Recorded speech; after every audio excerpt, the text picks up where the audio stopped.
Hello, everyone. Welcome to Ordinary Humans, Extraordinary Choices, a podcast about ordinary humans who've navigated periods of their life in extraordinary ways. The goal of this podcast is to show you that you can begin making extraordinary choices at any stage of your life to start making progress towards your dreams, and that you never have to accept that today needs to be like yesterday was.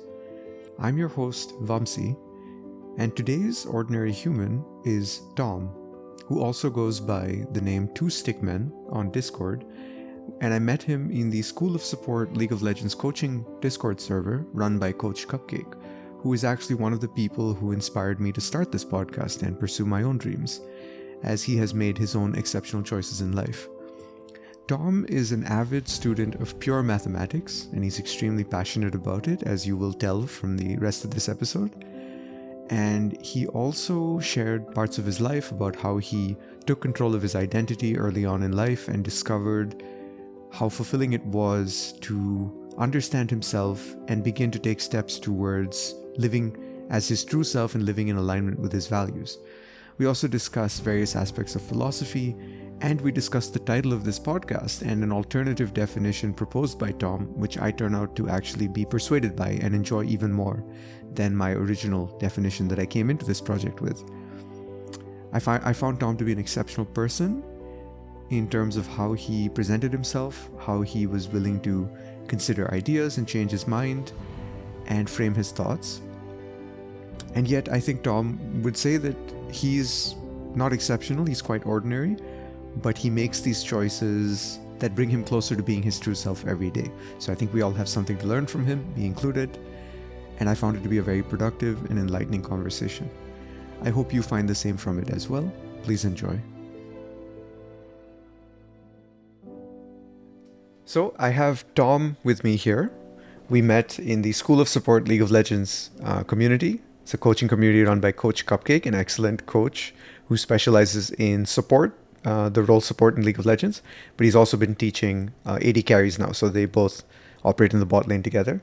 So Tom is a student. He has I believe, is it a master's in math or a PhD in math? I have a Masters of Mathematics. Mm-hmm. I graduated from the University of Leeds in September last year with a specialism in pure mathematics. Right. So you're very passionate about math. And are you working on your PhD currently, or was I remembering incorrectly? No, so I'm wanting to do a PhD, Mm-hmm. exploring my options, and I'm currently looking into a particular topic that's been of some interest to me for quite a while. That is semigroup theory, Mm-hmm. uh, a branch of mathematics that is coming up mostly at the moment in studies of alternate coding paradigms, specifically in functional programming, because functional programs form a semigroup. And yeah, it's a very interesting, very broad topic, but it's also a fairly new and evolving field. So I'm be very interested to sort of get in at the forefront of a topic. Awesome. And what does it look like to work in semi-group theory? What would research or a career in that field look like, you think? Since it's an evolving field, would you define your career yourself, kind of, or your job yourself?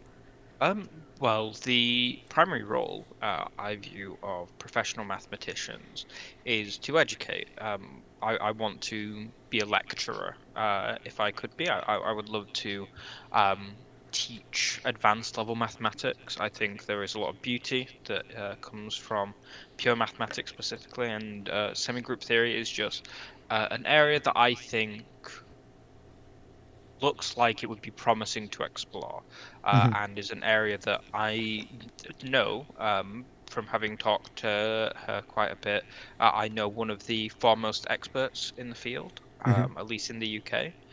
And yeah, I think it's a very promising field. So if I were to have a career in semi-group theory, whatever that would mean, it would mostly just mean I would want to teach it. I would want, PhD students of my own or whatever may come in the future. But I think my immediate focus at the moment is to just try and learn the topic as thoroughly as I can. I'm currently reading through Fundamentals of Semi-Group Theory by Howie. Mm-hmm. Uh, Is which that the is foremost expert, or who wrote that? no. So this is John Howie, who has basically written the primer to it. Hmm. We in mathematics, generally, um, we will have these people who have some kind of specialism, some kind of expertise, and they will talk with other people to sort of uh, come to understandings and also write long books. Mathematics takes a lot to learn, Hmm. so we would we need to be able to share information in a clear and concise way, and the way we do that is by long books which list lots of theorems, proofs, and basically passing them around. Hmm. And yeah, we learn through that. So that's how the field progresses. Yeah, the person who I know who I would love to do a PhD with is called Professor Gould at the Hmm. University of York. Hmm. Vicky Gould. She is a very intelligent, very kind person. Gave me a lot of time during my bachelor's, and just talked to me about the subject and her passion for it, and the way that she was talking about her field really spoke to me in the way that she discussed it and the way that she was talking about why she enjoyed doing it really resonated with me. Hmm. I pulled up her page here, Victoria Gould. So Yeah. she wrote, she's an algebraist interested in, among other things, structure theory for semigroups, Hmm. endomorphism monoids of universal algebras, Yep. semigroups of quotients, Hmm. S acts over a monoid S and T posits over an ordered monoid T. Okay, that's a mouthful. Yes. Yes. What are you currently looking at? Here, I'll link it to you. Uh, Sure. Sure. Several of these themes appear in my recent work, which is focused on free, idempotent generated semigroups. So it does look like, yeah, she's specializing in semigroups just like you want to be. Yeah. She's very uh the way that she was Hmm. speaking to me was more so she seemed to have a very broad passion for the subject. The yeah really resonated with me, especially in ways in which she had a passion. Hmm. Talking about it as it is purely a pure subject, but Hmm. it is a pure subject that we are doing for the sake of mathematics that has implications in several fields. Hmm. I believe when she was talking to me about it, she had an anecdote about how she was being pestered by, I think it was either a biologist or a chemist to Hmm. complete some work because it had implications for um, their roles. I think it might have been a biologist and they were working something in mathematical biology. Hmm. Um, Mathematical biology, I didn't even know that was a field. That's awesome. Can you tell me yeah, more about that? so I never did mathematical biology, but I believe I can look it up it, as well. yeah, so it's basically about um, Biomathematics, interesting. it's a uh, complex way of applying mathematics and mathematical rigor to uh, organisms. I Right. believe my college teacher, Hmm. his uh, primary thesis was in mathematical modeling of the heart. Hmm. And using like mathematical models of heart attacks to try and I don't know the exact specifics, but I believe it was something to do with either preventing or helping restore a heart after a heart attack. Hmm. So yeah, mathematical biology is a very interesting topic that unfortunately I did not have the statistical qualifications to go into. Um, Oh, is it very the rigorous, the statistics? Because you're good at statistics, I'm pretty sure. I'm okay at statistics, but when it comes to university level advanced statistics, I Hmm. did not do many modules. Mm. Um, it's not a particular interest of mine, especially compared to the other things I was doing at university. Hmm. Um, so I never bothered taking statistics modules, and you need that sort of statistical modeling and advanced statistics to do these kind of modules. So instead, I went into more advanced pure topics, and because Mm-hmm. I was interested in doing advanced pure topics, I took more pure modules. Um, so I did things such as polynomial ring. Was one module that I did, and that would lead me to my personal pet love that I found in university called Galois theory, um, How do you named after, spell I that? believe it's Galois theory, Glois, Galois. Gloa, Um, like Glua? uh, Glua theory. Galois. Galoi, Galua, Ga Galois, Galwa? Galwa theory. Galois. Okay, got Yes. it. Av Évariste Averys Galois, was Galois. he French? I guess so. Probably. There's French yes, mathematician and political activist. Interesting. yeah. A lot of mathematics.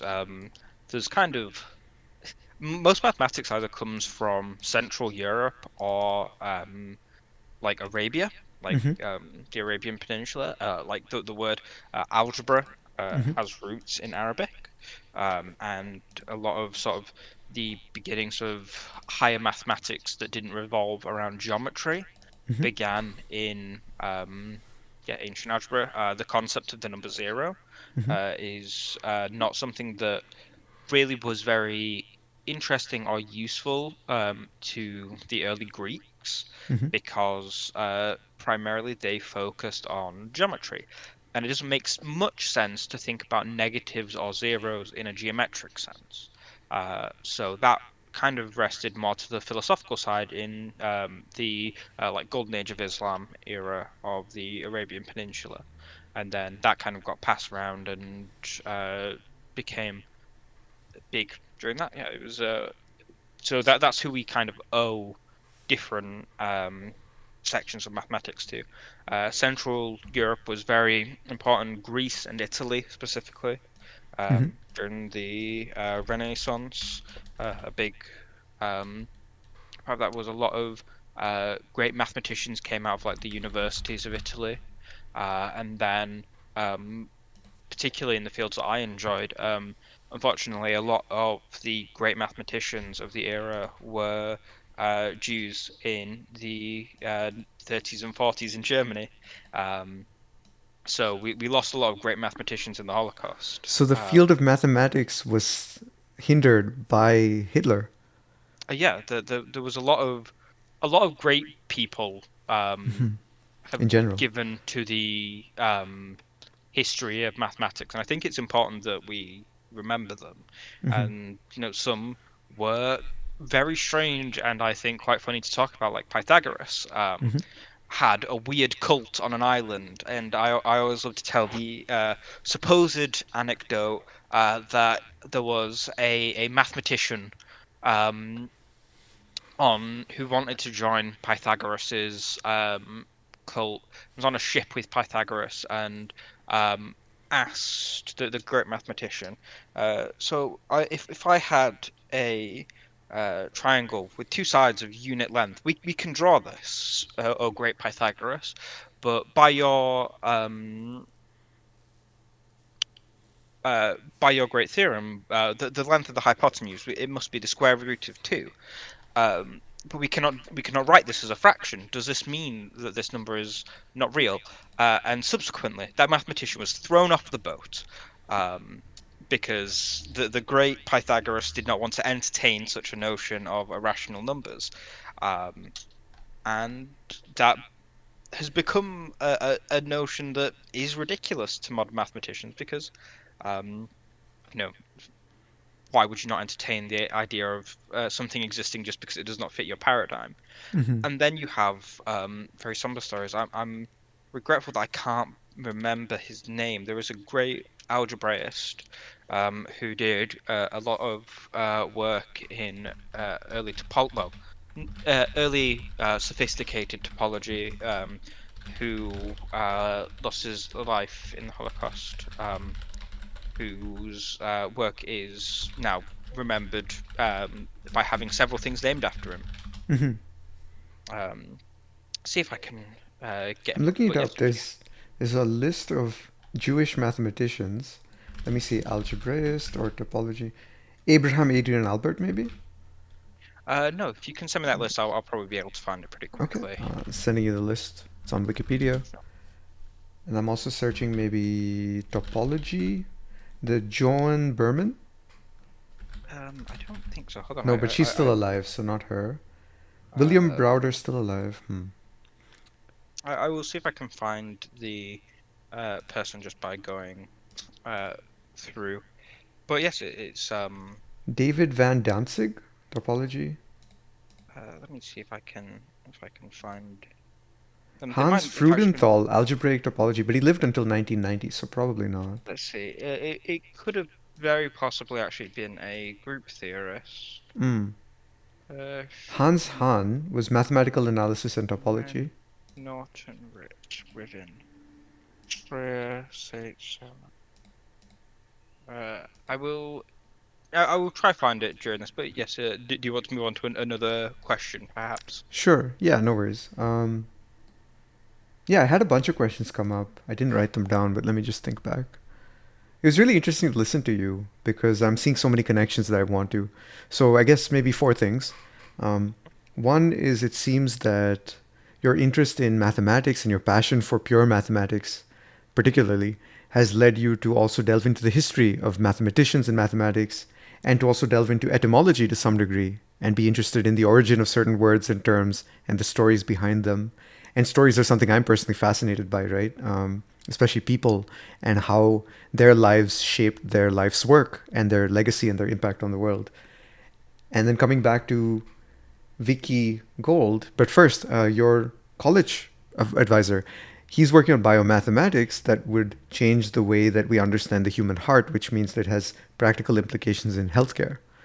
And so pure mathematics, many people might think, it sounds like it's pure. Is pure like the opposite of applied, It is in many ways. right? Well, they And are opposites in name only. I would say exactly. that. Because in World Uh, War II, pure mathematics actually became crucial to our survival as a species in a way, right? Or as these cultures warring with each other.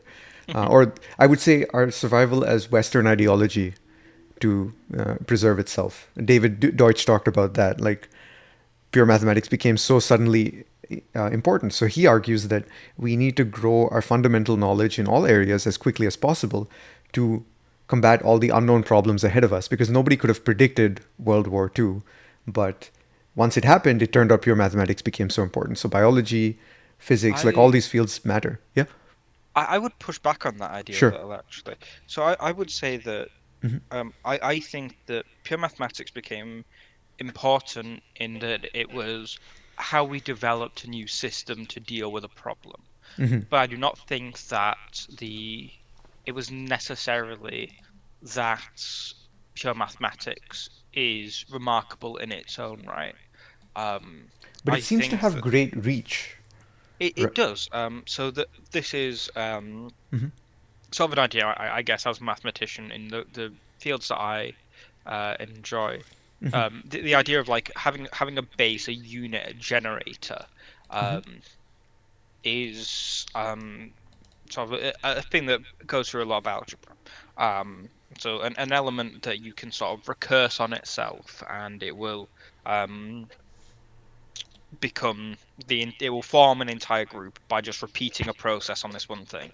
So you can imagine, if we just take number one and we keep adding one to it, we will get all of the natural numbers. Um, and that is, but one is clearly the simplest object that we can form in that group. Um, so there must be some value to it. And because it is so simple, because it does not have many properties that we need to consider, we can observe this property of it, right? Something that is simple, we can build on, whereas something complex may reach its ceiling already.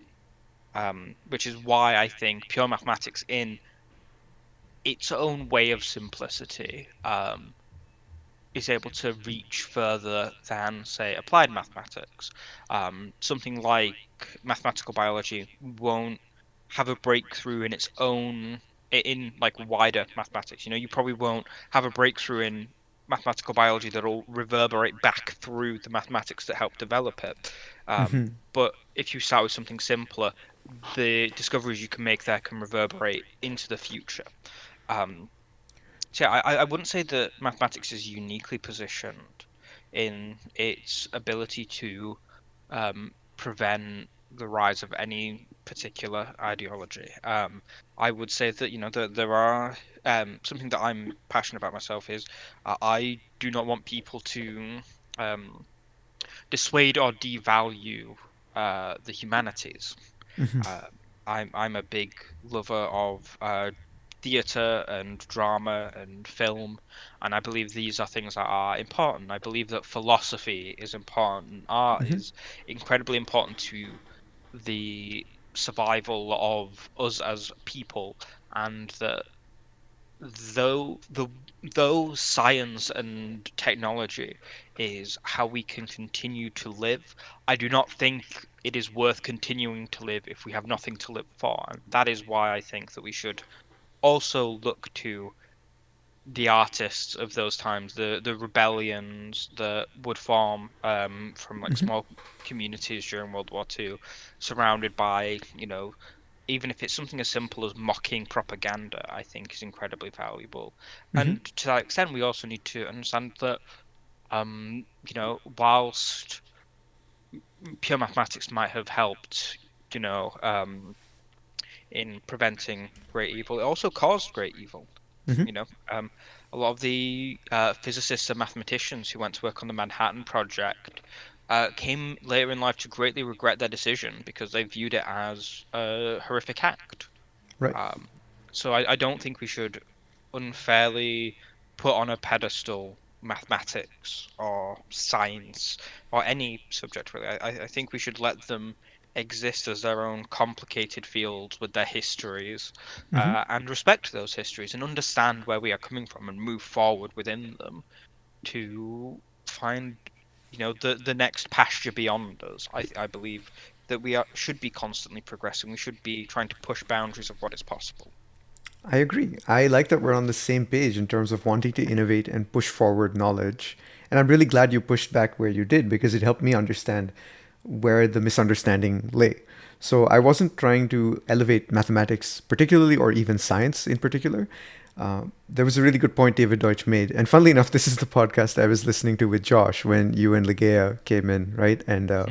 we were watching league matches instead. And then Josh and I went and listened to the first 15 minutes or so of it and discussed it. So I'll send you that podcast after this, and I'll put it in the show notes as well for any listener who wants to listen to it. It's just Sam Harris's first interview with David Deutsch. But basically, he explained like the distinction we should be making is not just between subjects, and Sam Harris brought this up of like because he believed in the unity of knowledge, the value of all knowledge, and how they all converge in a certain way. And Deutsch said, and he said that maybe this fracturing of different fields is because they're in different university buildings. This is what Sam Harris had said. And Deutsch pushed back a bit and said, I don't think it's about where the buildings are placed.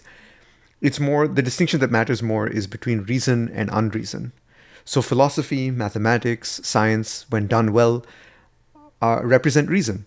And I think even moral progress, and for example, how we choose to use the atom bomb or AI ethics, what we develop, like AI ethics was something discussed with Tropical on the last podcast, or the first episode rather. And so I think both you and I are on the same page that it matters what we do with the scientific knowledge we create. And to me, that is also a field of knowledge, moral reasoning, moral philosophy. What do we do next? What decisions do we make next? Uh, what concerns do we address, and how do we use our knowledge responsibly to benefit humanity and to grow ourselves? So, and yeah, we can get into that more later. It's definitely an interesting topic for me. I also wanted to Uh, ask you. Yeah, go ahaid. no, I just wanted to say I have Hmm. remembered the name of the mathematician, and I Perfect. did slightly misremember. Hmm. Felix Hausdorff, Felix. who Felix. Felix Hausdorff, H A U I found S it. D O Hausdorff. R. Yeah, 1968 to Yes, 1942 topology. yes. Wow, he lived 80 He years or like 72. Yeah, Yeah. I misremembered. He didn't die in a concentration camp, but Hmm. he committed suicide under a Nazi regime. Ooh. Um, yes, a widely celebrated topologist.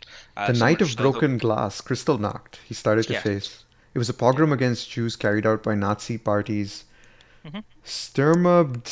Oh man, I need Josh's help The to pronounce SS. this.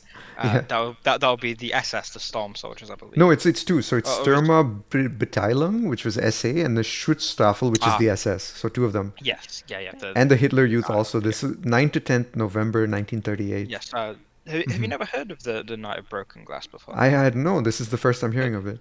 There are two important night ofs in the rise of Hitler. So there's Hmm. Kristallnacht, or the Night of Broken Glass, which was a series of anti-Jewish riots put forward, I believe, based on the murder of a German official in Paris, but I could be misremembering that. Hmm. Um, and then the other significant night of is the Night of Long Knives, where the Nazi Party eliminated any of the like socialist leaning members or anyone who didn't align politically Hmm. with Hitler. They were exterminated. They were murdered by other members of the party in a night of extermination. Oof. Um, Yes, so that is a little bit of Nazi history, but to get back onto Hausdorff, Hausdorff is so um, remembered now that one of the most like basic properties you can talk about in a topological space, which I can describe what one of those is in a moment, Hmm. is named the Hausdorff property after him. Hmm. Um, So yeah, he this was a but you were saying like it led me to learn the histories and etymology. These are things that I've picked up from my professors, and I think it is a great sort of oral tradition to pass on the history. I think it is very important that we understand where we come from, and understand what has happened before us. The reason why I remembered this thing specifically in topology was the person who I did my dissertation under. Um, I was speaking to him, and it's like, well, there's been some push to not use the names of historic figures in um, certain disciplines just because there are people who have done horrifically problematic things in their past, and naming things by their property name is perhaps more proper. And he said that he understood the urge to do so and thought it would be a practice that could and perhaps should be done for many people. But in particular, he pushed for me to use Hausdorff's name because he suffered so much under Nazi rule. Hmm. Um, and this was sort of a way by which mathematicians are honoring his memory. It is not that we are trying to honor the man, we are trying to make it so the loss of his life is not perhaps not in vain, but that we can have something to like we can place these people who are so important to the histories that we are trying to build upon. These are the giants whose shoulders we stand on, to remember that horrific things did happen to them. Hmm. Um, and yes, so that was a point that he pushed back on, and it stuck with me as that. And I decided to look into a few other times when things might have been named after people, such as like Galois and Abel. There's a few others that I'm perhaps forgetting at this time, but yeah. So that would be. I don't think it's so much because I have this passion that I saw out learning the histories. It's that it has been instilled in me that we have so much history, and as a person, I believe that history is greatly important.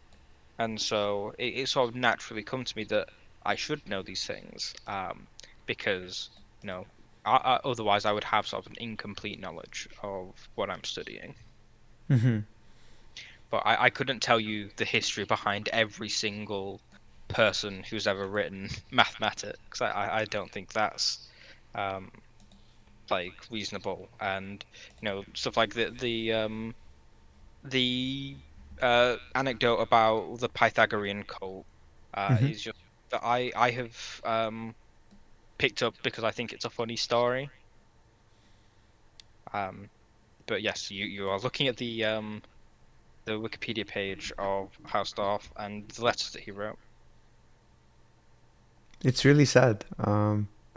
He's He tried to get uh, in like a research position in the USA, and even during the violence and chaos around him, he was still working hard on mathematics. yep, he's a very talented mathematician. Um, yes, perhaps this is getting a bit too sad. Would you like to move on to a different topic, or I'm not afraid to make things sad or okay, real. That's fine to me. But I did sure. want to bring up something interesting Hmm. that relates to this, which is you also said, I guess it links in two different ways I can think of. The first is that you said that you don't want to neglect the humanities and art. And Yep. one of the things I'm working on is an indie game startup. We Hmm. incorporated around August 2019. We've been working on our first game. We're taking it slow. We don't want to fall for the same crunch problem, so we don't mind if it takes us a long time. Each of Yep. the co founders is sustainable and working on it part time. Um, Right. and the reason we started this company was because we believed that interactive media held unique potential for the future, the entire future of human learning and culture and development, and that if we want to solve humanity's problems, uh, and we want to do it in a way that involves educating people or changing their emotions or helping them empathize with the other side, then video games are one way to do that, or interactive media rather, probably Yeah. one of the best ways actually if we can innovate in the field. So that's why we're working on that. Sure. And I've been playing Dying Light 2 with Mindblow, one of the members in the community, as well as Josh got the game and he'll be joining us this weekend. And interestingly enough, in Dying Light 2, it's a post apocalyptic world where there's been a pandemic, an infection that turns people into zombies, basically. And there are multiple side quests. For example, we met an artist who was looking for this deep, dark red to finish his Magnus Opum art piece. Mm. And he was actually feeding red wine to a special kind of infected zombie so that its blood would become a deep red that he needed for paint. And our quest was to go and kill this monster and get him the blood. And so even in an apocalypse, there are people doing art, right? There are Yeah. people Oh, doing their life's passion. And as a reward, he gave us this weapon that his brother had given him for protection. But he said, I'm going to give this to you because I'm probably more likely to hurt myself than be able to protect myself with this. And so you get an idea that his brother cares about him and wants to protect him, but he just doesn't. He's so out of touch with his own personal safety because he's so focused on the art, and other people around him protect him. And I think that is what our society is we have specialists and people who can go remarkably deep in fields, but they may not always be able to take care of themselves in other ways, but other people step in and fill in those shoes, and so everybody's better off together. And yeah. I think that's the beautiful thing about our society. Yeah, I think this is one thing that I was thinking about when you sent me the topic list. There's this very innovative idea that I came up with. This is trademarked and copyrighted to me. Send me all of the royalties. Hmm. Um, is that you were saying like what do I think of the title? And I think the thing that my personal philosophy is I don't think there is such a thing as an ordinary person. I think in the least sort of cheesy Disney bullshit way possible, I think that there are extraordinary aspects to every person. Hmm. Um, and I was wondering, what do you mean when you say extraordinary choices? Hmm.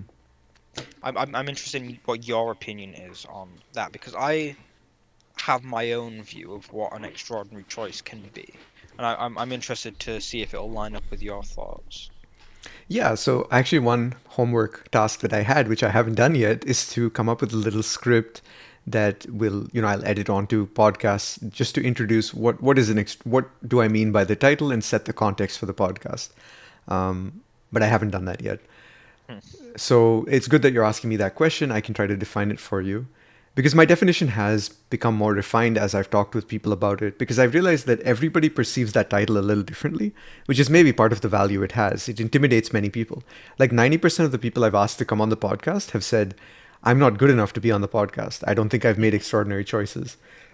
And by the way, I agree with you. I don't think there are any ordinary humans. I think that's kind of the secret sort of smirking Yeah. underlying reason I started this podcast is I want or people who think they are average or ordinary or cannot become anything special or super, exceptional. I want them to realize that there is always a path, a series of choices that anybody can make at any state in their life Hmm. to become whatever they view as being extraordinary, right? And that Yep. view is different from everyone. Some people think it's fame, some people think it's prestige in like an academic field, some people think it's being loved by their family, Hmm.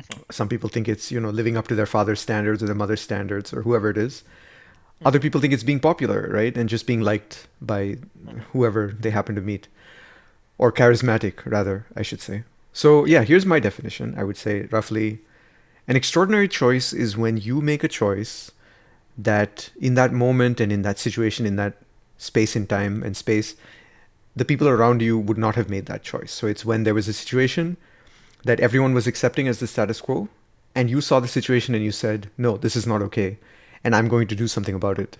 And then you made a choice, and you maybe braved ridicule, or you stood out, you took a risk, and you did something that might not have worked, but you did it anyway. Hmm. So it's interesting because I was thinking of what would I say? What would it take for me to say that somebody's choice was extraordinary?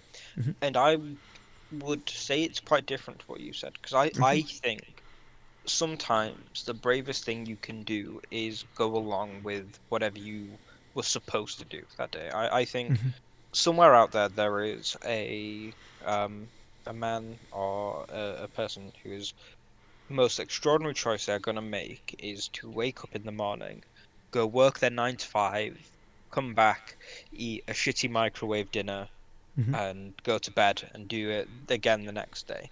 And that can be an extraordinary choice because it takes whatever you as a person need to do to be yourself. That is an extraordinary choice.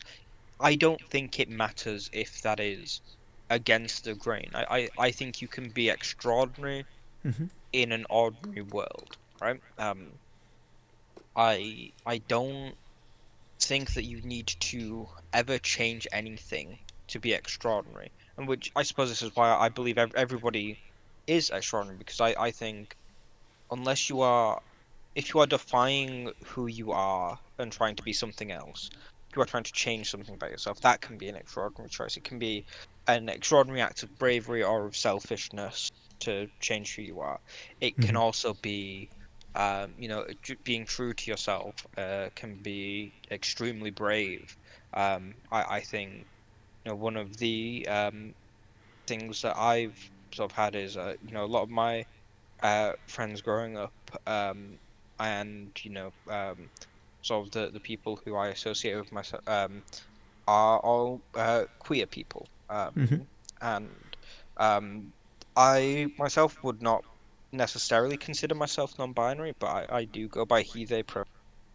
Um, and some of the most extraordinary brave choices I have ever seen have been people who have come out as themselves, who have said that, one of the most extraordinary um, choices I've ever seen someone make is simply to say, "Hello, my name is Michael." Um, Because that and was their new name, right? Their chosen yeah, name. Yeah, yeah, I understand. that was the name. They Right. and that was an extraordinary thing, and they went about their day. That's all they did.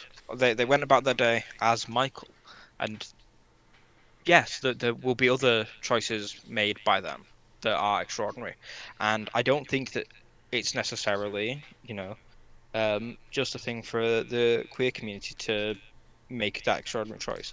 If you woke up tomorrow and were just, I am Vamsi, and you lived your day as Vamsi to whatever that means to you, that is an extraordinary choice. Not necessarily because anybody wants to stop you from doing that, but because that is what it means to be you is something only you can define. So making the choice to do that, I believe, is extraordinary because you are defining a whole person. You are living a life in a way that is unique to yourself, even if that uniqueness is, exactly copying someone else. Hmm. in all of their mannerisms. I still think that is you defining who you are. We can disagree about whether or not that is, if you are meaningfully calling yourself yourself, and if the decisions you are making impact other people, we can certainly criticize people for being themselves, I think. But those are the extraordinary choices, are the choices to be yourself and be who you want to be, I think is the extraordinary choice. I need to comment on this Hmm?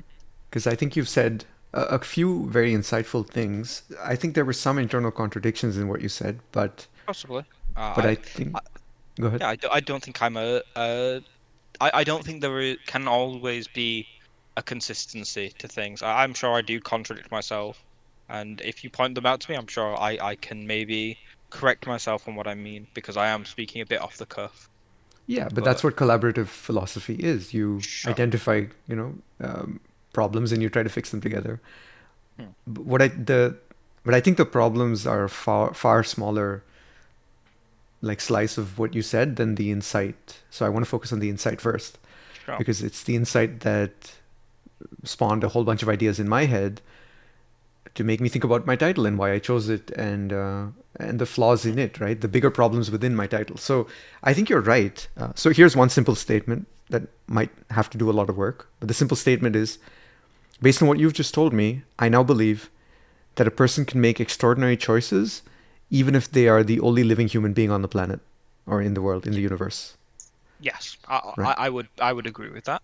Right. And I didn't think that before you told me what you told me because, like you noticed and very poignantly pointed out, I was thinking of extraordinary in relation to other human beings, when Hmm. in reality, extraordinary, perhaps the first benchmark is yourself and your values and who you best are, your true self. And the idea is that almost nobody is living as their true self every single moment of their life. And yet we can get closer to that. That can be the ideal. We can strive to be in closer alignment to our values and who we are and understanding ourselves. And it's a complex moving target because who we are also changes over time just naturally as we Yeah, learn things and the environment impacts us and all that. sure. I think I would mostly agree with that. Yeah. Yeah, it's just that our fundamentals probably don't change. Like your parents probably could have told you, like, oh yeah, who you are today, I saw that in you when you were 5. Your personality was already clear to some degree. Some Hmm. parts have changed, but for the most part, the fundamentals haven't. Sure. So yeah, I'm just thinking like it's fascinating to me that you brought that up because that'll probably change the course of my podcast for whatever the next, how many ever episodes it goes. Yeah. Because now I'm realizing, yeah, I need to define it differently.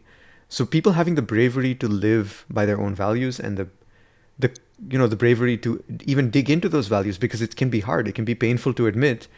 So the person who wakes up and does his job every day, I think I do admire that kind of determination and persistence over years to do what needs to be done, to just live the life that they have to live because in a way it also takes a certain kind of courage not to give up, not to because there have been periods in my life where I've just been depressed for like 6 months and I've been useless to myself or anyone else. I've done nothing. Hmm. And maybe then an extraordinary choice is just getting up and cleaning the dishes, Yeah. at that point in my life. uh, and yet today, if I don't if I don't clean my dishes, that's not an extraordinary choice. So basically I would say fulfilling one's potential at any given stage in life requires making some extraordinary choices, and they can be as small as just taking a shower, right? Like Yeah. in the last podcast episode, which I still have to edit, I took a shower in the middle of the podcast episode. I was interviewing my uncle in India. It was morning for him, night for me, and he said, "Why don't you go take a shower and come back?" So I did, and I called him back. And so you'll see there'll be a cut in the podcast, and I'm a different person in the second half of the podcast than I was in the first because I've made an extraordinary choice with the encouragement of someone else. Sure. And I think that's something that's the potential I see in this podcast, is that there's a chance to be vulnerable and genuine and do things that many podcasts will shy away from. They'll go like, I don't want to show people that side of me, or I don't want to express weakness, or I you know but I think this is an opportunity for me to actually do that and Hmm. potentially show people that whatever stage you're at in life, you can you can make extraordinary choices today, Yeah. right now, the next moment. That's always in your control. Hmm. Yeah, I really appreciate having you on, actually. This is amazing. I'm No thinking, okay, worries. so thanks for bringing it back to that outline I wrote. So it was four things. So yeah, we've discussed the first. So what do you think of my? Should I try redefining the title to you now? Um, I think it would be interesting to Hmm. uh let you have more time to ruminate on. I don't Okay, think that. we don't have to go into it now then. Yeah, I don't think that these are things that you need to think about a lot, which is, why I was saying Hmm. about having a topic list I could think about because I would like to, like I said, there was some things I said there when I was speaking off the cuff that are probably contradictory. Mm. Um, and if I have time to think about it before, it's less like that kind of thing can happen. I can think more about like edge cases or I That's okay. can You don't need to be perfect the first yeah time. Um, that's kind of thing that I think is mhm. interesting. I think that there is value in off the cuff thinking, and there is also value in structured thinking. I Both, yeah. think that I would say to you Hmm. to spend some time contemplating what the title means, Hmm. and then explore it maybe in your next episode. Right.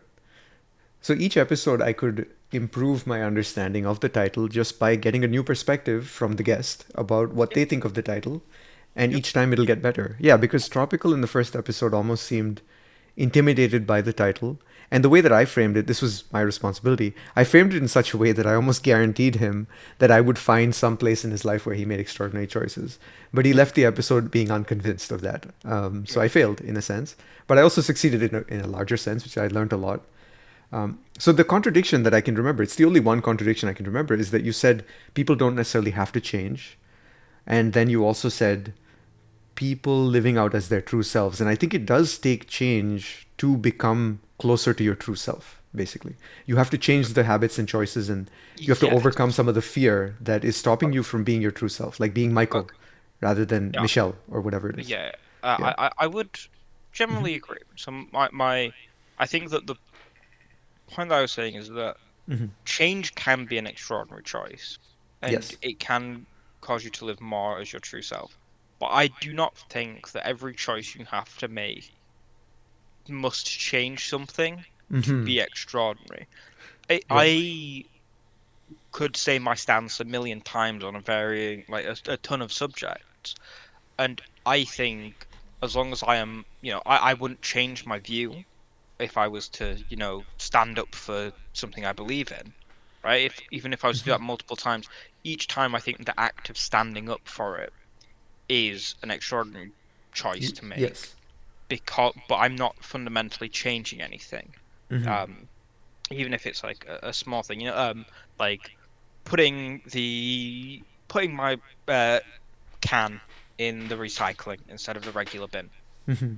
That is a small choice that I could make. I'm not really changing anything by doing it, Hmm. but it's in alliance with who I want to be as a person. I want to, you know, have some sort of conscientious view of the world. I like to believe that I have some environmental like care. Hmm. So I recycle my can of Diet Coke. Um, and that's still, it might be a boring choice, but it Hmm. can still be an extraordinary choice if that is, just something that I'm doing because that is who I am. And Hmm. I am making a choice that aligns with who I am as a person. I'm not changing anything. I'm not committing to a change in my choice, but I am still making a decision that aligns with who I am as a person. And that to me is extraordinary. Hmm.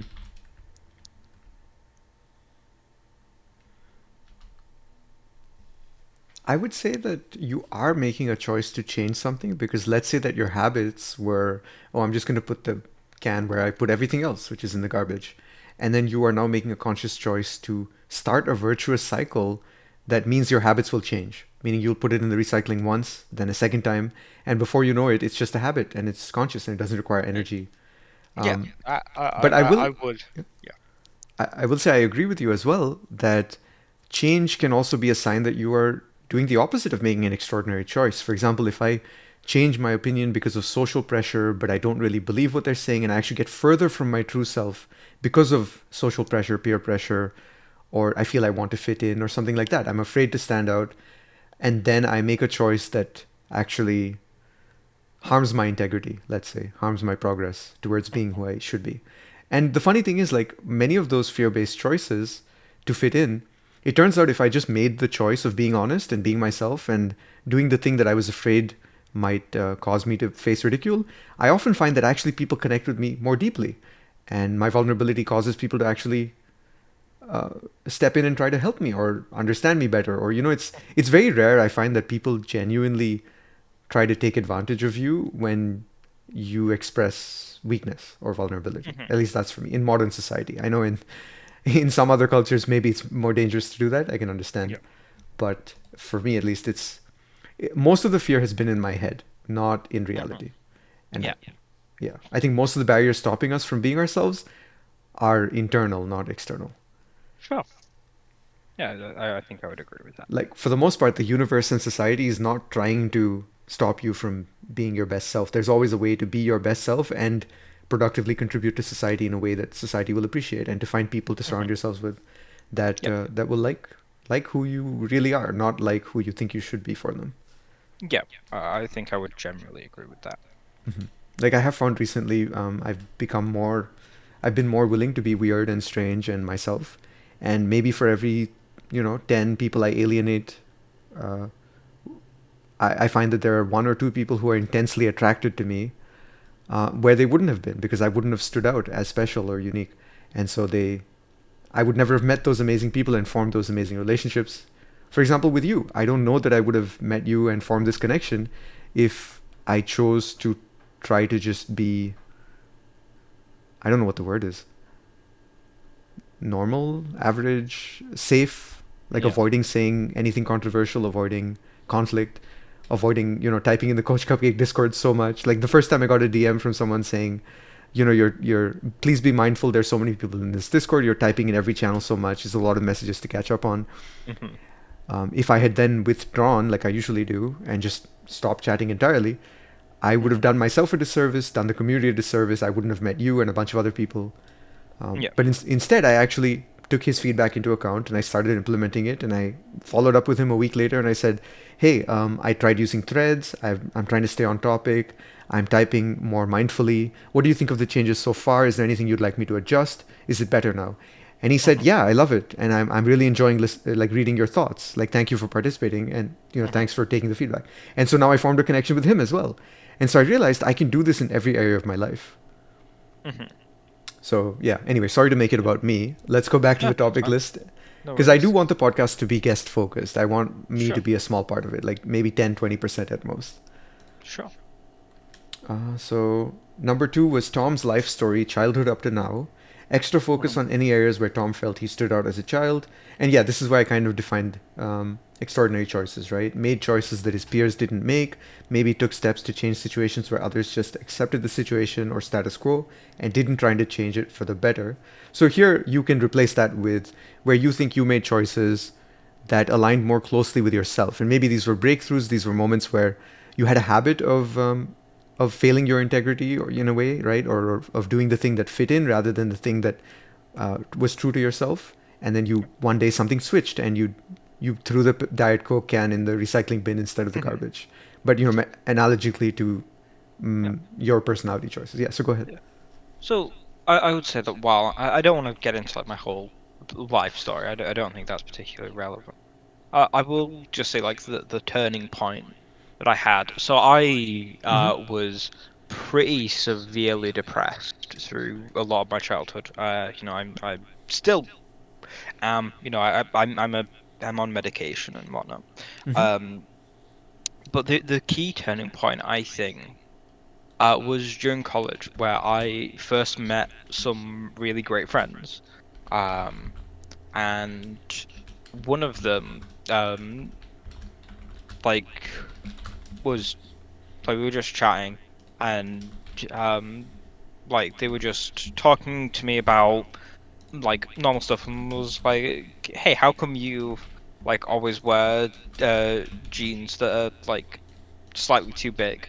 It's like, oh, they're just hand-me-downs from my brother. I don't really like care about what I wear.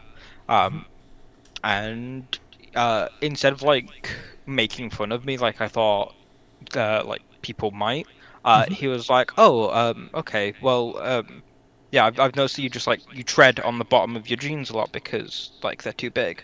Hmm. Like if you want, I can show you how to like stitch them up." And I didn't take his offer, but it made me stop and realize that the choices that I make, like according to my parents, it does at least say something about me, and I want to at least like let that I want it to be actually representative of who I am. So I stopped wearing like the random hand-me-down jeans. I got some jeans that properly fit me. I started wearing like just normal shoes rather than, well, or at least shoes that I liked rather than just a random pair of shoes that like I had. How old were you at this time? This was when I was like 16. 16. Okay, so you Yeah. started to form your own identity and started to want to represent yourself and make. So, this is Yeah. the ultimate meta extraordinary choice, which is I to realize that choices matter. kind of. It was more so the one second, I need to sneeze. Sorry. Yeah, I'll just mute myself so you don't have to cut that out in post. No worries. Um, yeah, it was more so that I thought about, this is coming back to saying, who do I actually want to be? And up until that point, it was like the shirts I wore were references to TV shows, and the shoes that I wore had like Batman symbols on them. And I was like, you know what? I don't actually like a lot of this stuff. I just wear it because what I have. Hmm. And I wanted to actually make a choice about what I wanted to wear. So, um, around that time, I started wearing a hoodie that I really liked that I never really wore Hmm. much. I got my own jeans. I started wearing high top Converse because I've always really liked the aesthetic of high top Converse. And I got some Vans because I like Vans. And I was like, yeah, this is the kind of fashion that I want to do. And then at the time, I had really, really long hair. I will see if I can find a picture for you. This will also be the first time you are seeing me. Um, but Just keep in mind, I did partway through start, like I made a scene for video and I started recording my browser because I realized that's kind of a good visual accompaniment to what you're saying, the Wikipedia pages and things like that that I opened. So if you don't want that picture on the podcast, just let me know and I won't open it. yeah, I would say keep it off the Sure, podcast I'll just keep for it now. off the podcast. That's fine. Let me Yeah. just send you. But So Converse high tops look really cool. I've been looking for shoes because I haven't bought new shoes in like 5 plus years, and my current shoes don't really fit. So I got to figure out yeah, so shoes. there was two big changes I made, which is that Hmm. one was when I like first really got friends, and I was like, I want to make a choice to have a sense of fashion. Right. And I will send you. This was when I was going to a um party. Let's see if this is sending through because my phone is being a touch weird. Um, see if Discord. Yeah, there we go. So that's a picture of me. Hmm. It's circa like 2017, I think. Hmm. About to go to a party. Obviously it's not on the thing, but I had really really long hair, Hmm. and it was so much that like I kind of had that as just a thing that I really liked having. I liked having long hair, Yeah. uh, and I kind of made that part of the fashion choices that I made. And Hmm. then I was like, at one point, you know what? I no longer want to have long hair.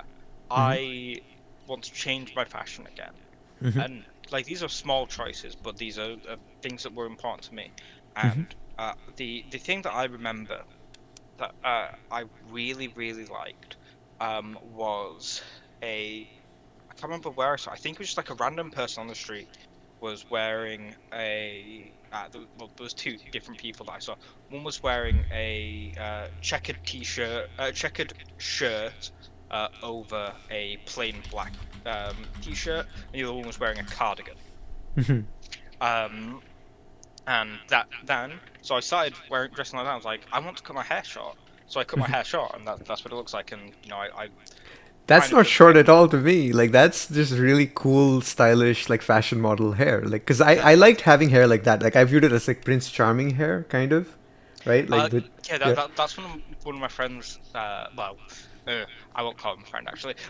One person that I knew, Hmm. uh, said like kept saying that I had movie hair because like when I did my hair properly, I would like make it a bit textured and it would Mm. look quite. I think it looked quite nice. I I don't want to know learn why. to have hair like that. Actually, I'm gonna send If you a picture of when I liked my hair, and Sure. yeah, To do that hair, if you yeah, want to know, hmm, I used salt spray. So out of the shower, yeah, towel dry my hair a little bit, then spray with salt spray, mess with it a bit, and then dry it with a blow dryer.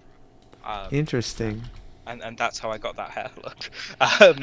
But yeah, I think those are like the choices that I made. That I think they weren't everything that I was doing, but that was the catalyst that I needed to start taking care of myself in ways that I wasn't before, where I was, considering, rather than, oh, I'll, you know, get a shower whenever. I was like pretty consistently, okay, I need like um a shower minimum like every other day, Hmm.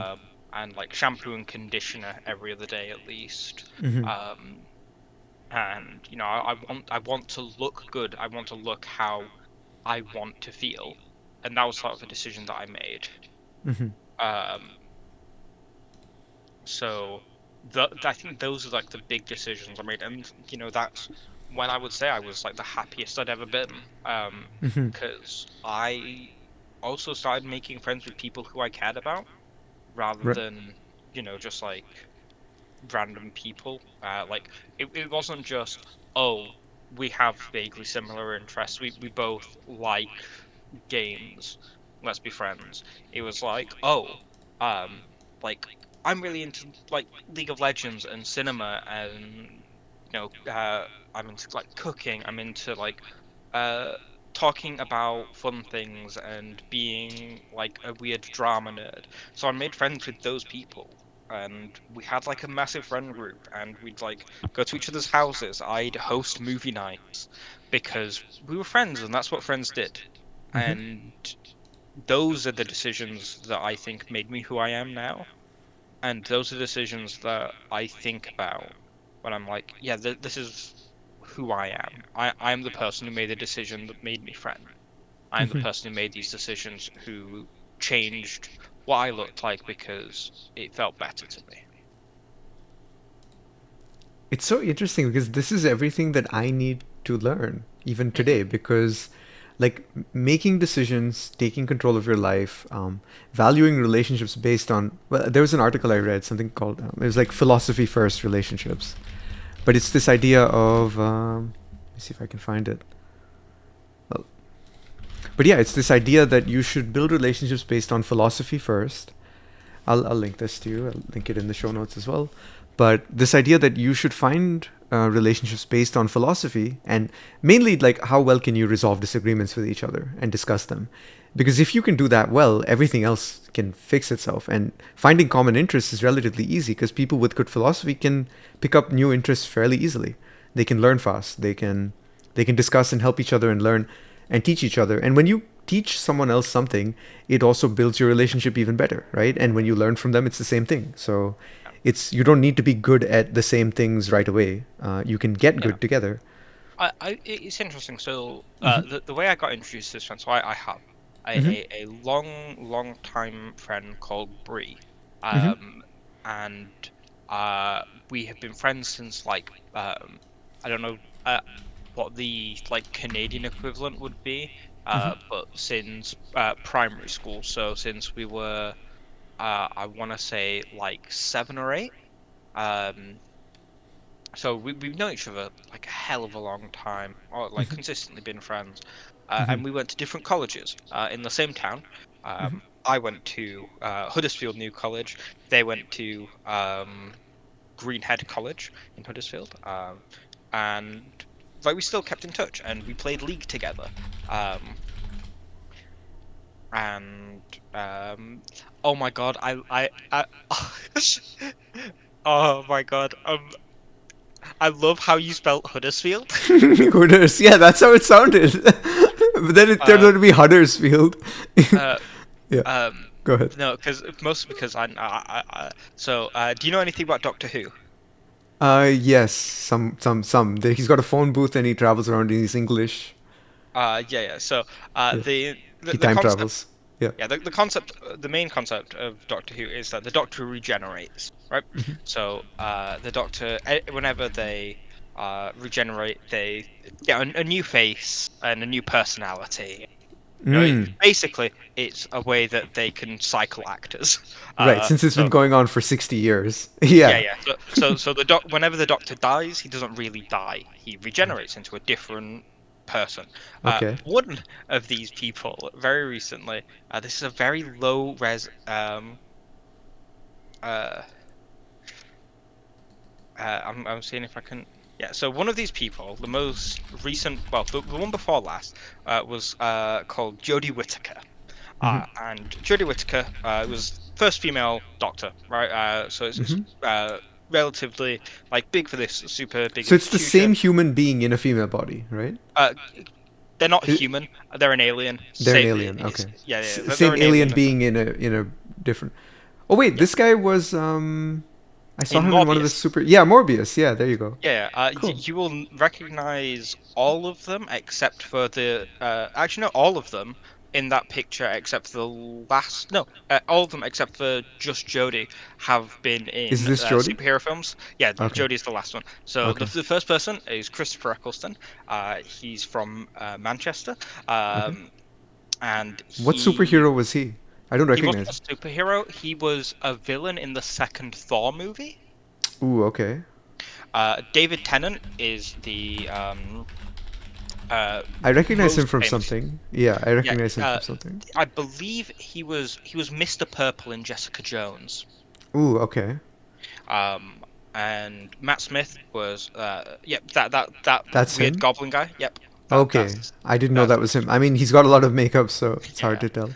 And But then yeah, who is this old guy? that's Peter Capaldi. He was in the Suicide Squad, the second one.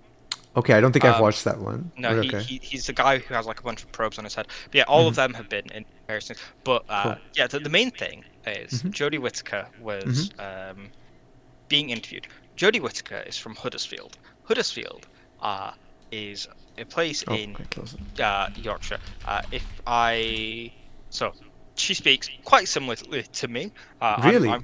I'm from I thought you outside. said you were like around Leeds. Is Huddersfield or Huddersfield Yeah, close? yeah. Okay. So you can. Interesting. So So Huddersfield is part of is in, or at least it's near the Licorice Triangle. Um, yeah, if you this one? look at Which no, interview? so that if I've sent you an image of it in Okay. Discord. No, but I Uh, want to hear her. I want to hear. I am yeah, from Huddersfield. Oh, wait, the YouTube transcription. I'm gonna open this this on was the. Yeah, this was the Huddersfield. live caption when she got interviewed on one of the shows. Yeah. Okay. And when that happened, I was in college and we were all we would be is like, yeah, we're going to Huddersfield. Huddersfield. Yeah. Nice. Uh, How do I? Was it this one? Let's see. I want to hear her accent and yours. Let's see. Now, I found out right before you came out here that this is, in fact, your first American appearance on a late night show. We're honored to have you on here. Thank you. Yes. Get a shot of Is that how you say thank you? I Thank mean, you. No, yeah. well, if I was Yeah. to say thank you, I'd be like, cheers. Or tar. Let me see if I can find the transcript for Hoodas. Oh wait, who else came back here after Graham Norton pointed out Okay, Huddersfield? yeah. So Nice. yeah, Yeah, here it uh, is. 25 seconds in. Okay, so we can keep going. It'll come up in 10 seconds. All right. For you guys. These are for you. They're very high. That's very very nice. Now, where are you from in England? I am from Huddersfield in Okay. West Yorkshire. Okay, say Huddersfield. I'm from Huddersfield. Okay, yeah, your accent is different, to be honest. It's quite it's different from hers, but I can see there's Yeah. some similarities. Yeah. Yeah, well, if I was to try and say it like naturally, it'd be like I'm from like I'm not from there, but if I was to say it, it'd be like I'm from Huddersfield in West Yorkshire. Huddersfield. Okay, yeah, you'd skip a couple of the syllables, kind Yeah, of. yeah, Yeah, fair Yorkshire, enough. Yeah. proper Yorkshire like me. But anyway, Yorkshire. Okay. I can't even remember. Oh no, it Hmm. was just based on that. But no, I was telling a completely different story. And we got sidetracked. So yeah, Yeah, go ahead. we went to different colleges, and we stayed friends, and we like kept playing League together, Hmm. and they were like, "Oh, I've met some other friends, and they're really interested in getting into it." At this point, I've been playing it for like a couple years. I Hmm. think this was like the first season I'd hit gold, um, and like they weren't like at all. I don't even think they'd hit level 30 by this point. Hmm. Uh, so they're like, "Oh yeah, can I like invite some of my friends and like from college to come play with us?" Hmm. And I was like, "Yeah, sure." And like I met them, like we kind of clicked, and eventually they were like, "Hey, do you want to like meet up in real life?" It's like, yeah, sure." Like I finish early one day, um, but like I think it's when you guys are gonna be mostly in classes, and they're like, "Yeah, yeah," but like we if you could come down on a lunchtime. And what we did was one of them. In this college, if you had to like wear an ID badge most of the time, Hmm. um, so what they did was they took their actual ID card, turned it around in the like holder so you couldn't see the picture on it, and I just wore the lanyard with like a backwards ID card. So any teachers who saw me would just and I would sneak in routinely and just like sit with them and we'd discuss things and like that's how I grew this friend group. Just naturally through being like friends of friends. Hmm. And there was like I think one of the big things is like I did like quite drastically change my personality through college. And one of the things I did was I learned how to like channel my emotions in a more healthy and I grew to understand that like I function better as like a carer than I do as like someone who like pushes people away, right? I like being a listener and I like Hmm. helping people.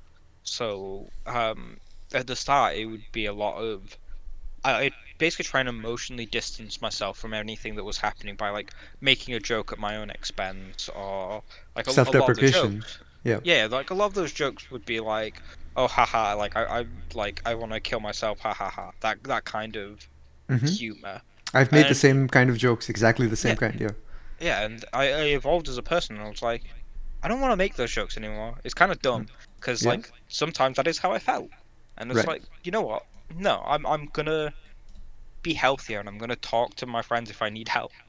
Right. And then it was like, yeah, I I enjoy being a nice person and I enjoy talking to people and caring for them, Hmm. and like they hear my problems, I hear theirs, and we work together to have a healthier relationship with each other and ourselves.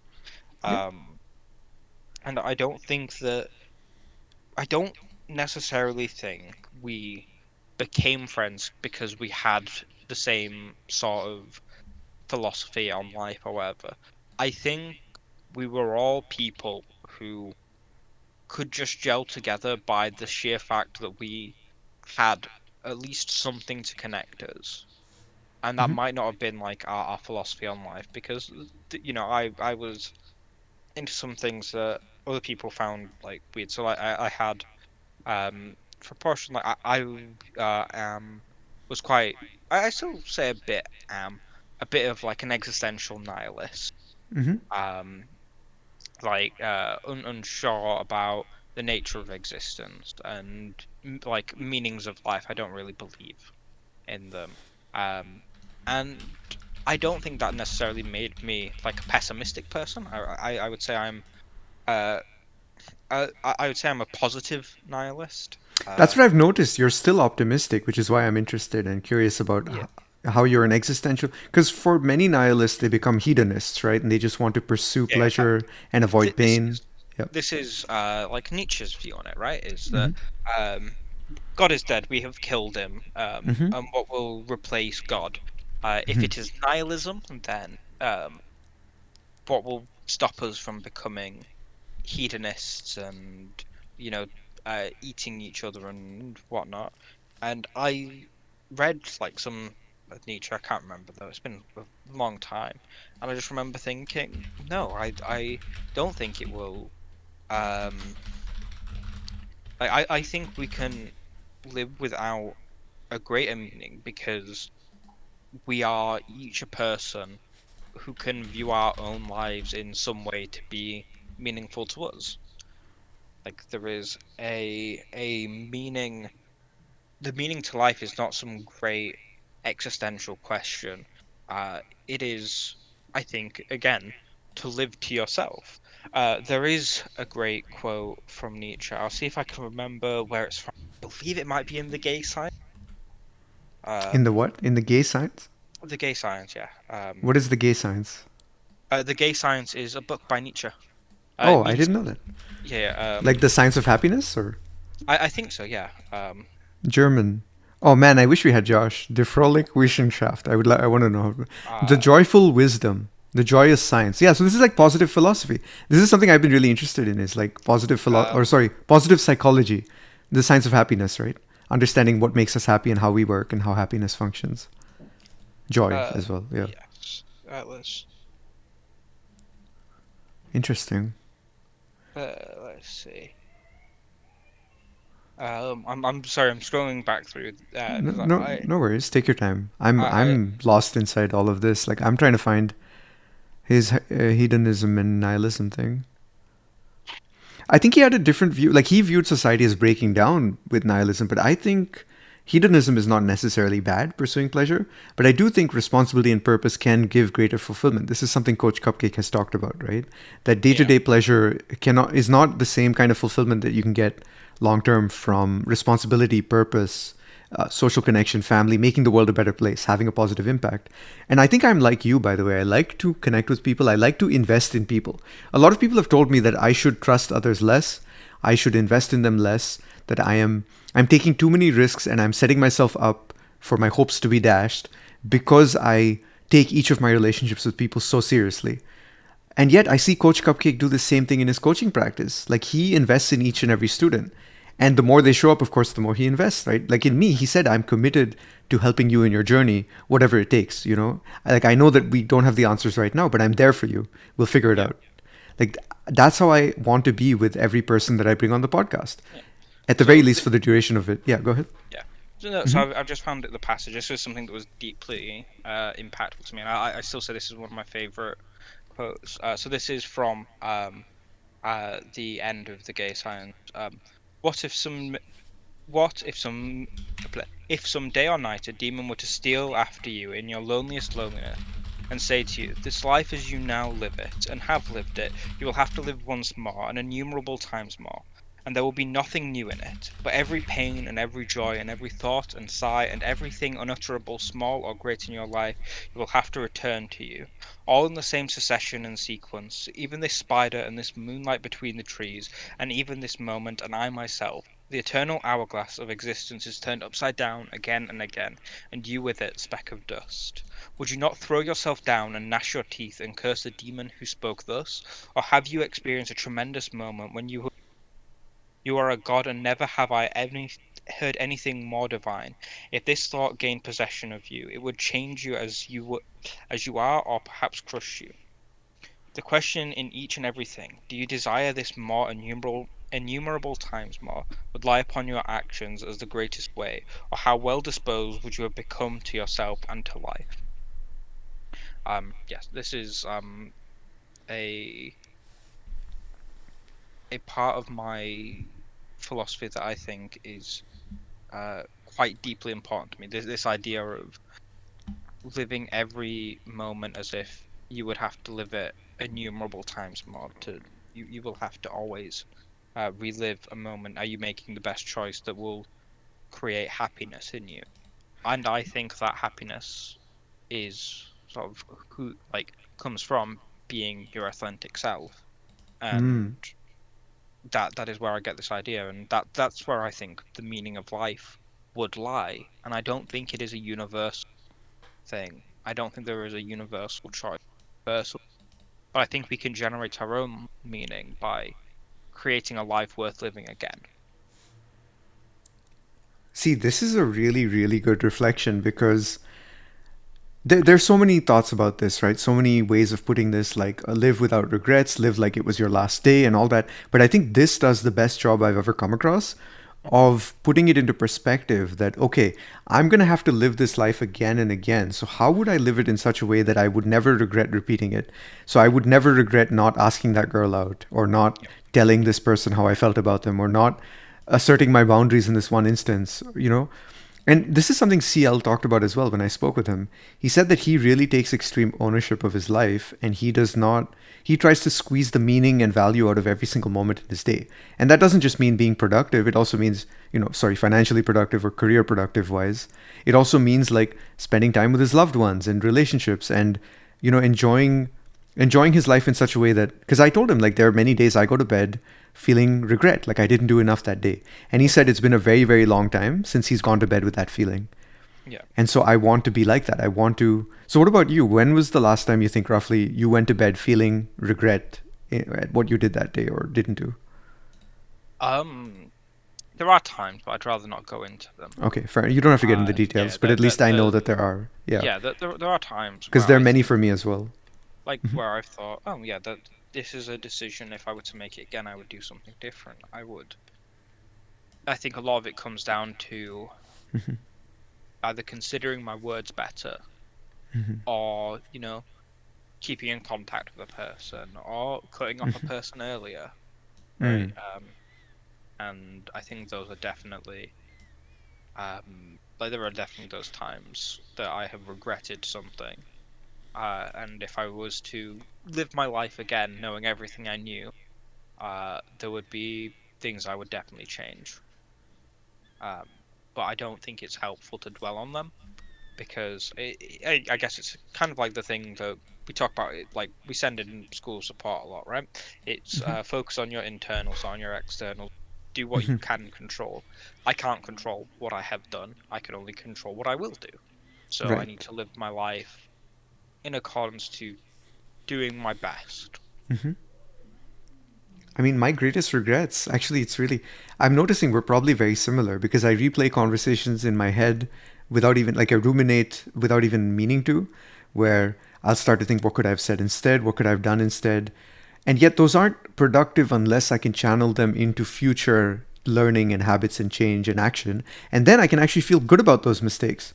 Because when I do turn them into something productive, I realize I'm really glad I noticed that mistake because now I'm a better person. But the greatest regrets for me are the ones where I know I could do something better or I could do something to fix it, and yet I cannot bring myself to do it because of fear or whatever else it might be. For example, I ghosted someone years ago. She wanted to offer me a job. And I don't know why, but I felt like I didn't deserve what she was offering me. She basically told me, I can have you work with my husband's charity or with my daughter. She works in the opera. Like, just let me know how I can help you. I really want to help you because I think you're an amazing person and I want to see you succeed. This was when I quit my last job, basically, a few years ago. And I just remember feeling the sense of like, I don't deserve this. And I don't know how to tell her that I don't deserve it or to just say like, no, thank you. But I really appreciate it. It's just that I don't think I'm ready for that kind of responsibility or burden or that I don't think I deserve it. Basically, I don't know how to tell her that without facing that. So I was afraid of that. I don't know what conflict or confrontation. So I just stopped. I just didn't text her back. I didn't email her back. I didn't call her back. And now I feel really guilty and I don't have her email or phone number, but I know I could really get it if I tried. I could ask my old company like, hey, do you have this consultant's email? I need to get in touch with her. And they would say, yes, of course, here it is. Yeah. So, okay, I'm going to set that goal for myself. I'm going to do, because I recently met with my old boss. We went for a walk 2 days ago. I met at his office and he's the one, like she was a consultant for that real estate company. She was an interior designer. that I worked with on a project. Basically, what happened is I was in a presentation, and I admitted a mistake. Someone pointed out something, and I said, "Oh, I made a mistake in the presentation. My bad." And she said something like, "I really like a man who can admit his mistakes." Mhm. And I think near the end of the meeting, we finished up.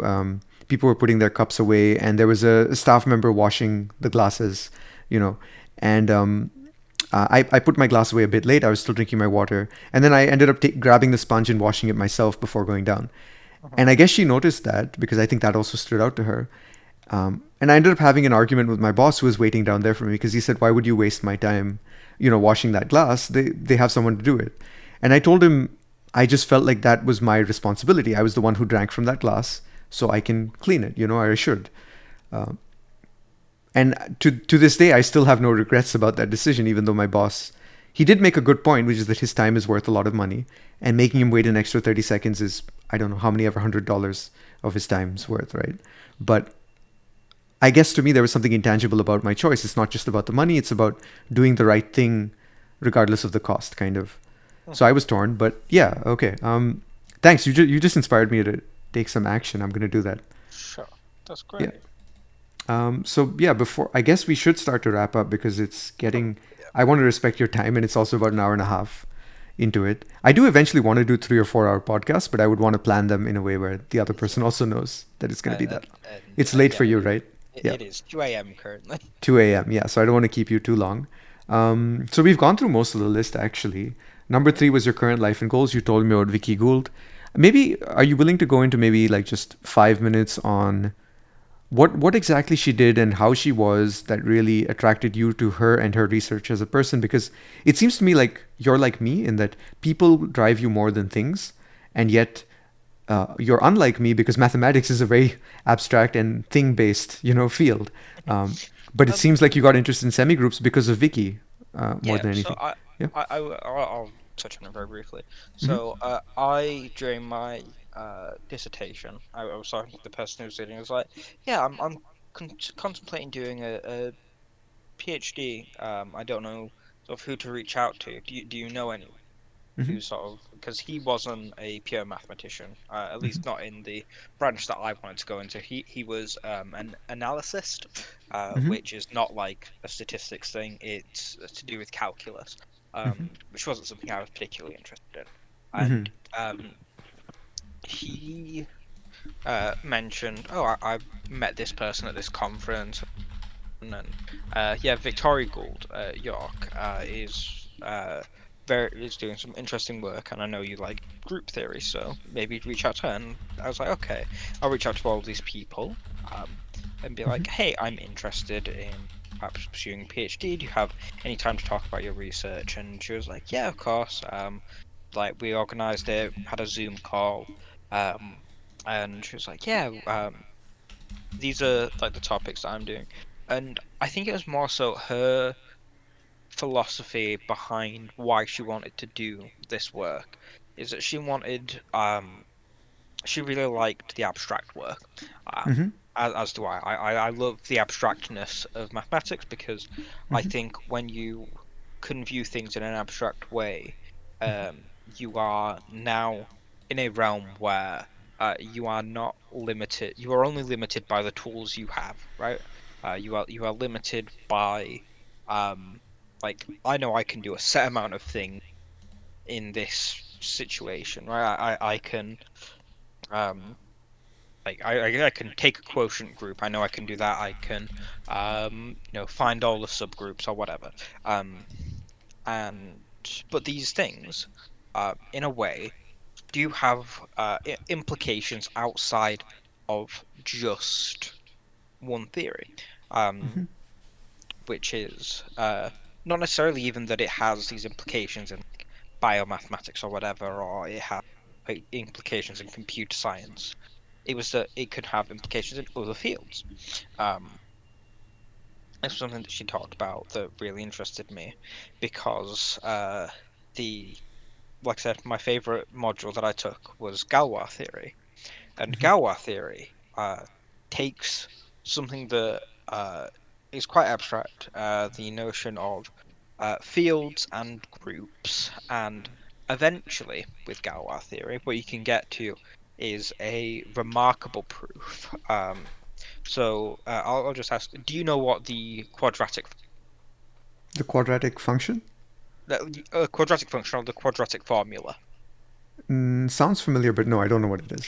So, a polynomial is a function of a variable where everything in it is a multiple and a power of one variable, right? So x squared plus 2x plus 1 is a quadratic function.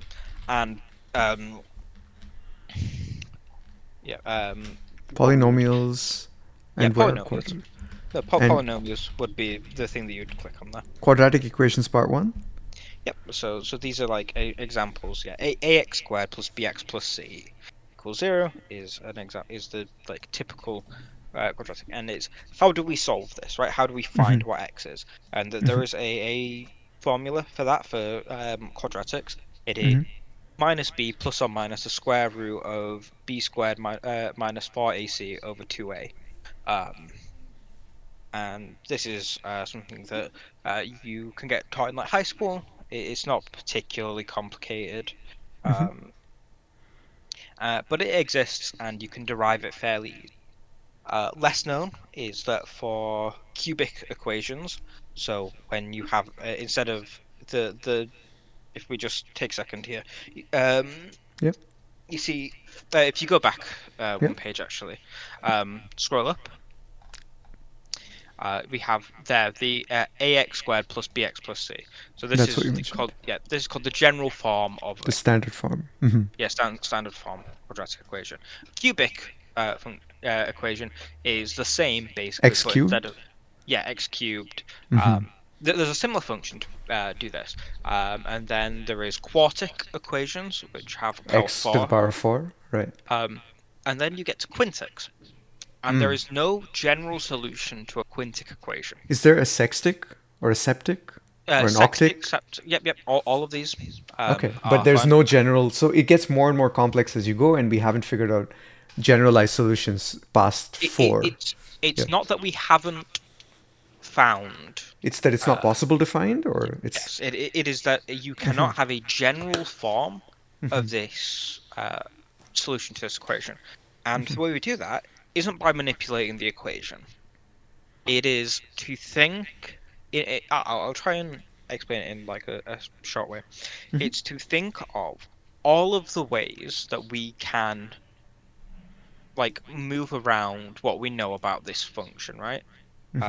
Like where can we move the A, the B, the C, the D, the E, the F, and the like all of the solutions? How can we put them into some string?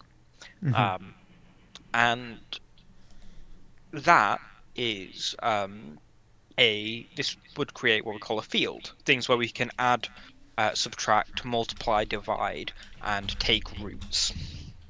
Um, we call this a field, um, and fields have a property where uh, we can associate them to a specific type of group, um, or at least the special fields, which have what we call a field extension.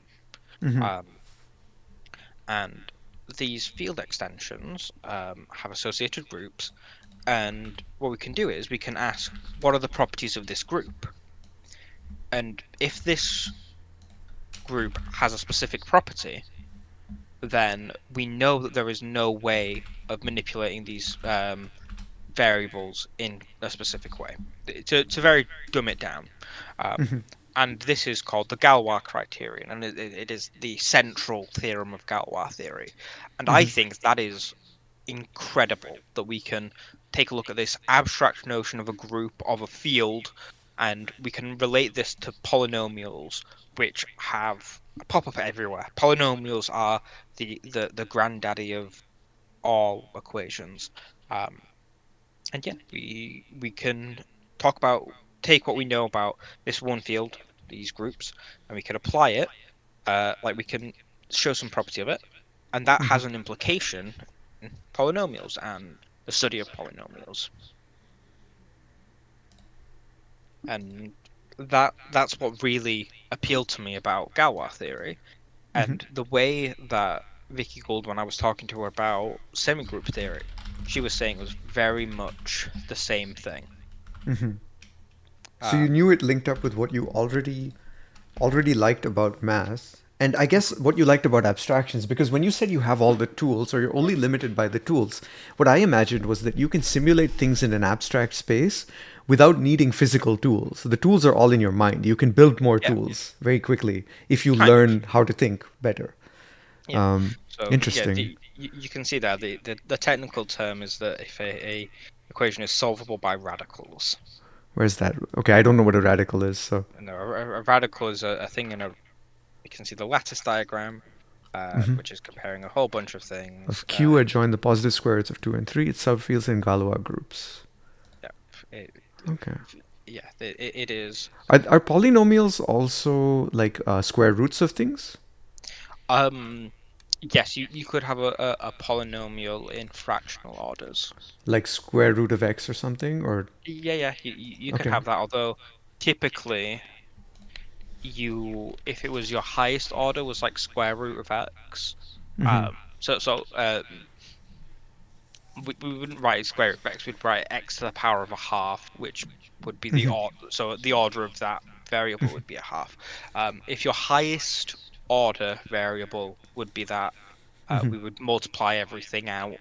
So your highest order would be like 1, and you would have smaller radicals. And that's how Uh, you'd kind of simplify it. yeah, just to make it simpler. Yeah, By the this way, I know this is all high school, but math. But I was basically traumatized by high school math. I got like a 50%. I think my teacher passed me like barely out of sympathy, kind of, to help me graduate Mhm, high school. So like math was always the thing that I mhm. hated, I guess. Even though I Yeah, took AP math, and I guess maybe it's because I took AP math, it was too challenging for me, and I didn't do the work necessary to keep up. So I sort of gave up partway through. But yeah, I guess I'm much more interested in math today than I was back then, yeah. 10 years This ago. is yeah, this is a very fun little um field, and I loved learning about it. It was great, and yeah, the things I liked about that was the things that Vicky was saying about her own work, and that's kind of what drew me to her. Okay, interesting. I wonder if, well, maybe I should email Vicky and see if she's interested in being on the podcast because the way you Uh, speak of her, she sounds like a very interesting person. yeah, she was when I spoke to her. I would be surprised if she would, but I'm sure if you reached out to her, you could maybe try. Although I will say, please do it after I've done a PhD interview with her. Uh, Sure, because you don't want to ruin the chances. Okay, yeah, just give me a date, I guess, and yeah, I just be can. like, yes, your strange friend Vamsi invited me on. He kept, Hey, who knows? kept That might actually get you the PhD faster or more likely. maybe. But yes, I should probably be heading to bed. It has been All a right. fun Yeah. podcast. I look forward to not watching it because I don't like listening to my voice. Understandable. Yeah, and I'd love to have you on another time if you wish. Yeah, And yeah, thank you for your time and your yeah. mind. All right, All cool. right. Have a good I night. will. Yes, thank you very much. Goodbye. Goodbye.